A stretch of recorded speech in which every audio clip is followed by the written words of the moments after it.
Hello, hello, and welcome back to the Burnt Pancakes Podcast, the podcast that reminds moms that everyone burns their first pancake. If you're new here, I am Katie Fensky, a mom of three boys, and each week I bring you a new conversation.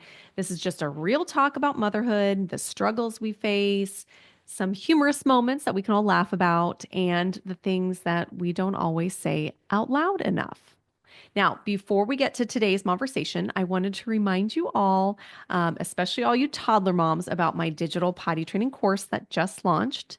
If you have any questions about potty training, this course has all the answers. It's a great resource if you don't know how to start, or if you're struggling with potty training, it will get you back on track. It's short, easy to watch. You're not going to have to read a long parenting book, but you'll get all the answers. So check the show notes for a link to my new course. Okay, back to the podcast. Today, I want to bring up a topic that I have personally experienced firsthand, and over the years have realized that quite a few other moms have experienced also, but this was something that I did not know existed before, and it's really not talked about that often. So today, I want to open up a discussion about gender disappointment. It's that gut punch feeling when you see your ultrasound screen and it's not what you were hoping for. So, for a lot of us moms, we experience this feeling, but feel kind of ashamed to admit it or talk about it. So, today I am here to bring up this discussion and talk about it. You all know I have three boys and no daughters. Now, I love them more than life itself, but I'm not going to lie. When I found out that Jett, my middle son, was a boy, I went through a period of sadness, even a little depression. And if you've ever felt that way, I want you to know that you're not alone. So I kind of want to walk you through my story and how I ended up with three boys. I still don't know. So let's go back in time. Way before Jake and I even thought about getting pregnant, we had always talked about having two kids. That was our thing. We're going to have a boy and a girl. It didn't really matter what order we had them in. We just knew we were going to have one of each. Well, surprise, surprise, that's not actually what happened. I really think Jake wanted a boy. I mean, the whole sports thing and being a boy dad. He didn't mind having a girl, but I knew he really wanted a boy. And even though I wanted a boy also, I just always pictured myself having daughter. I pictured like cute outfits, taking her to plays, dolls, tea parties, and eventually having like a grown daughter that could be my best friend. So my sister and I are really close to my mom. Literally, we both live like a half a mile from her. So we're very close, but we're also close to my mom. And I felt like having a daughter, daughters tend to stick around and they stay close to their moms and they become best friends and boys just go away. So thinking of the future in the long term, I thought I wanted a daughter who will be in my life after she's 18. So when I got pregnant with Ronin, we were already planning on finding out what we were having, but we didn't really at that time have a preference either way. Because our plan was to have one of each. So it kind of didn't matter which one we had first. We actually found out at our 9-week ultrasound that it was a boy. So I was not expecting to find out that day. We were both there. The tech was checking the baby and said, "Oh, are you planning on finding out what you're having? Because there it is." And like at the same moment, Jake was looking at the screen and he said it was so obvious that it was a boy. So we found out very early, and I remember being excited. My best friend had a boy already, and we knew we wanted one. All was good because I was planning on having another baby, and that one was going to be my girl, right? So when I got pregnant again, Ronan was 3, and we didn't really do anything different to try and have a girl. I know there's like techniques you can use and timing things a certain way, but I just wanted to get pregnant. And when you're like trying to conceive, sometimes it's like, I don't even care anymore. I just want to get pregnant. And I just wanted a healthy baby. Um, but I kind of had it in my mind that this one was going to be my girl, right? Because we were going to have a boy and then a girl. So with my second pregnancy, so this was Jett's pregnancy, I was so much sicker than I was with Ronan. Like Ronan, I was sick. It could have been because I was teaching at the time, so I was probably very distracted, even though you are sick.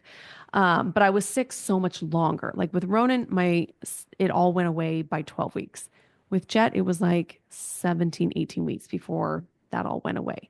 So I thought, oh my gosh, this is a good sign, right? Because I've heard you get more sick when you're pregnant with a girl. I did, however, have a dream that I was having a boy, which I also did with Ronan. So I'm kind of thinking like I dream about the gender of my baby because this also happened with Maverick also. But I kind of played that off as like, oh, it was just a dream. It's not real. This isn't happening. Well, spoiler alert, my dreams were very powerful. I don't know why. I somehow predict the gender of my baby through my dreams.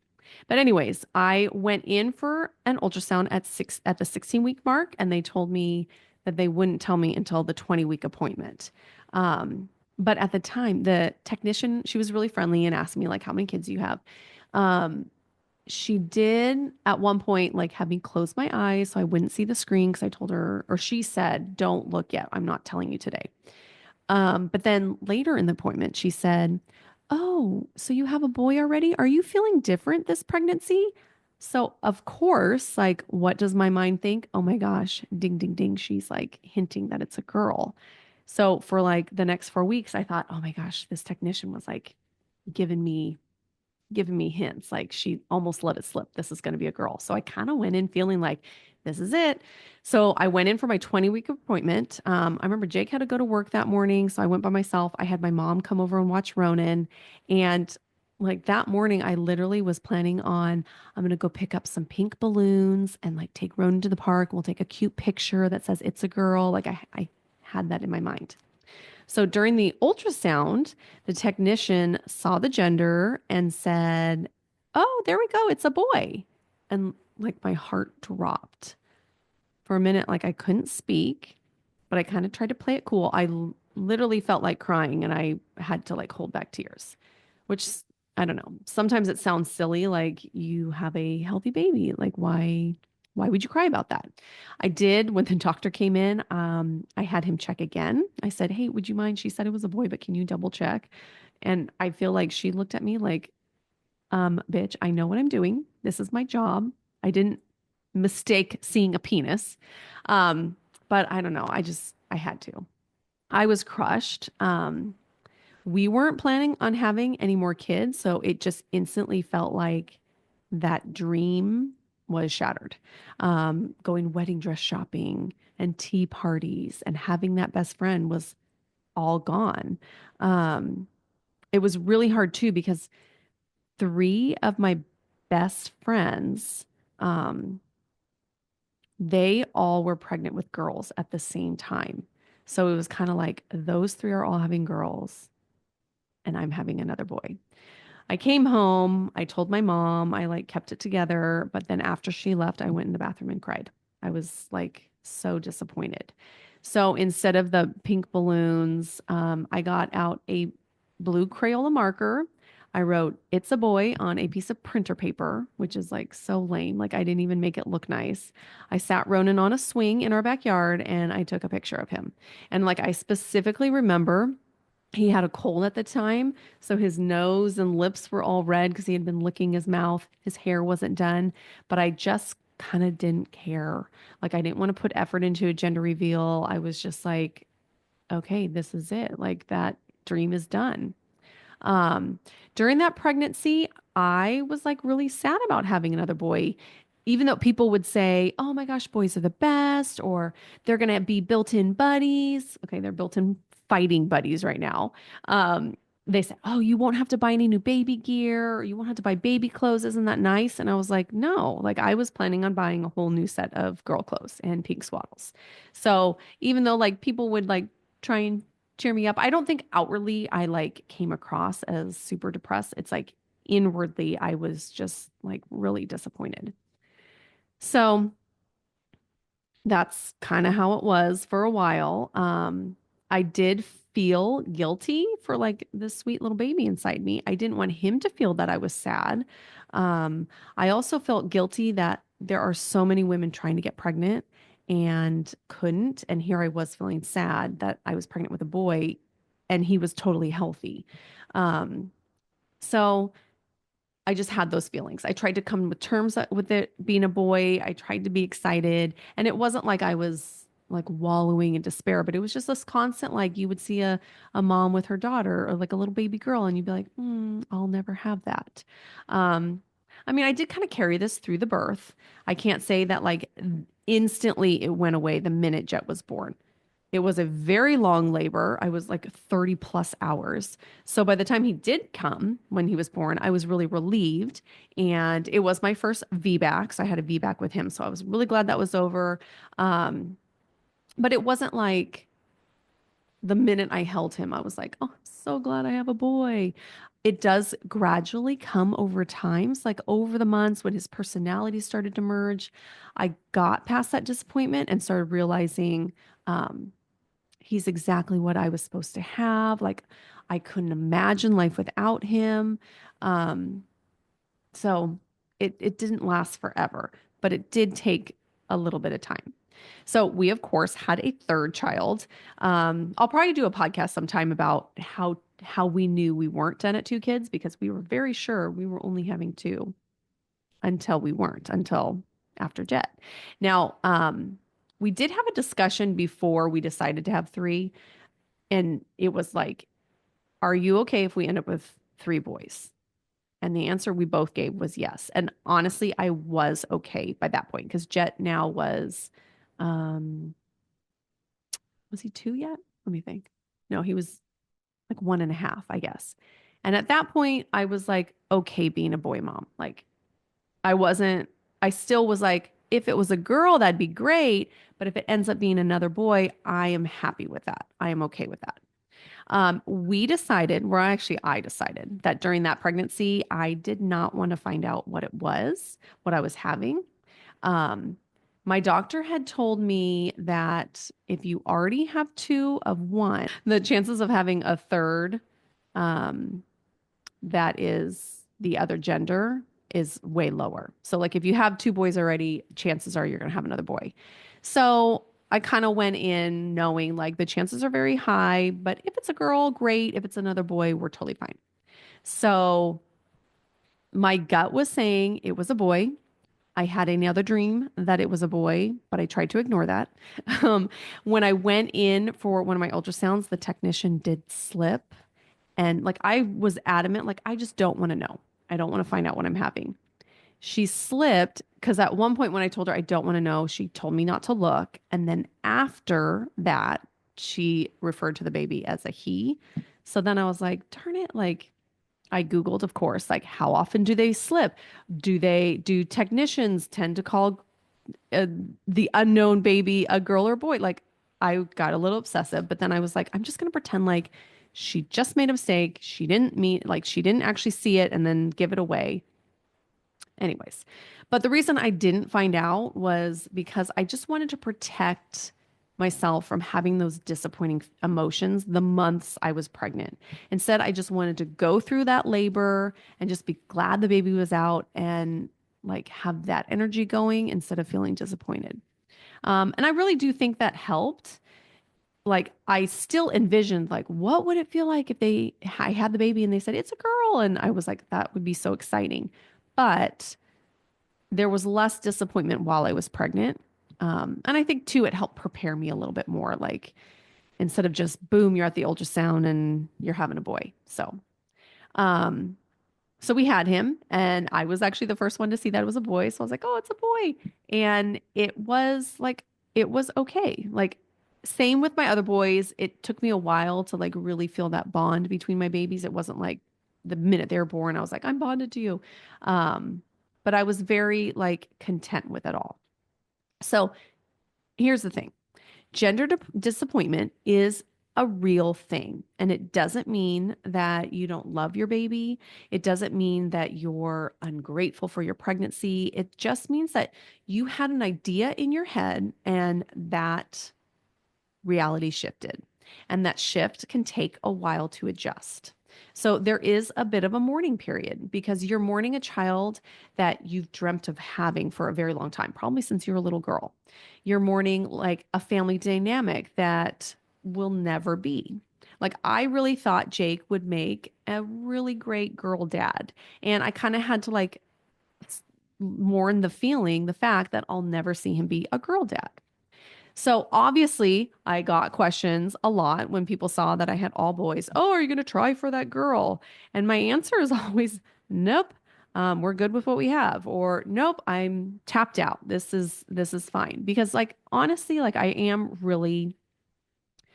really do think the stars were in line. Someone had a plan, and it was for me to have all boys, and it ended up being the best thing that could happen. Um, Here's the other side of it. Once I got past like grieving about not having a girl, I started to see just how amazing being just a boy mom is. I really do think I was meant to have all boys. When I look back at when I was a teacher, I'm going to admit that my favorite students were always boys. I know teachers aren't supposed to have favorites, but like if I could look back at my past students, go back all that far, like my favorites always were a boy from whatever year. So boys were always more challenging. They were a lot harder to teach because they're more active and talkative and this, but they were more fun for me. So I don't know. That helps me feel like, I think, yeah, this is what I was meant to have. Okay. And let's talk about sports. I never picture myself being the mom on the sideline, yelling and cheering and getting emotional at baseball games.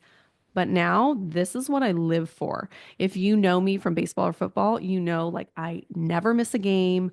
I live and breathe sports, which who knew? I wouldn't have known that. And I know like girls can play sports too. And if I had a girl, I would have been very involved in what she was doing. But it just makes me think like this is what I was meant to have. Now, I do look at the future and know now that I'm going to have 3 daughters-in-law, and the thought of like some girl coming and taking my place in my son's eyes is not fun to think about. But I don't know. I'm preparing myself. They are going to bring girls home one day, and that's just what it is when you are a boy mom. So the takeaway of all of this, after going through it myself and talking to other moms who have opened up about gender disappointment, this is what I want all of you to know. Your feelings are totally valid. You don't have to pretend you're like overjoyed right away. It's okay to take time to process the emotions you're feeling about the gender of your baby. It doesn't mean that you don't love your baby any less. You can be excited for your child and still mourn like the vision of the son or daughter that you thought you were going to have. You are going to love the way things turned out. I look at my boys now and I cannot imagine life any other way. I mean, sometimes I wish they were a lot quieter and fought less, but it really did happen the way it was supposed to. And that feeling did grow over time. So like initially it was like, gosh, I wonder why I didn't have a girl. Now, like I can honestly think that this is what was meant to be. You don't have to have this overwhelming bond with your baby the minute it comes out of your body. For me, it took weeks, it took months to feel that closeness. But I can look back now on having 3 boys, and it really is the greatest blessing. I really, truly think this is what I was meant to have. And I can be very honest and say I 100% believe that. So also, there is beauty in the unexpected. So life doesn't have to give us what we planned. Sometimes it could be even better than what we expected. I do have a little sign that my friend gave me on my desk that says, what if it all works out? And sometimes they say, what if it works out better than what you could have even imagined? And I think that's what happened. So to all of my fellow boy moms or girl moms, or if you're just hoping for one gender and didn't get it, know that you're not alone. It's okay to feel all the things you're feeling, but also know that your story isn't over and there is so much joy ahead and a meaning for why things turned out the way they did. Thanks for tuning in to today's Momversation. I was looking forward to opening up this conversation with you all. So I hope you enjoyed it. If it resonated with you, send me a message on Instagram. I would love to hear your story. And if you're enjoying Burnt Pancakes, don't forget to subscribe, leave a review, and share it with fellow moms who might need to hear this. And until next week, I want to remind you that everyone burns their first pancake, so just keep flipping.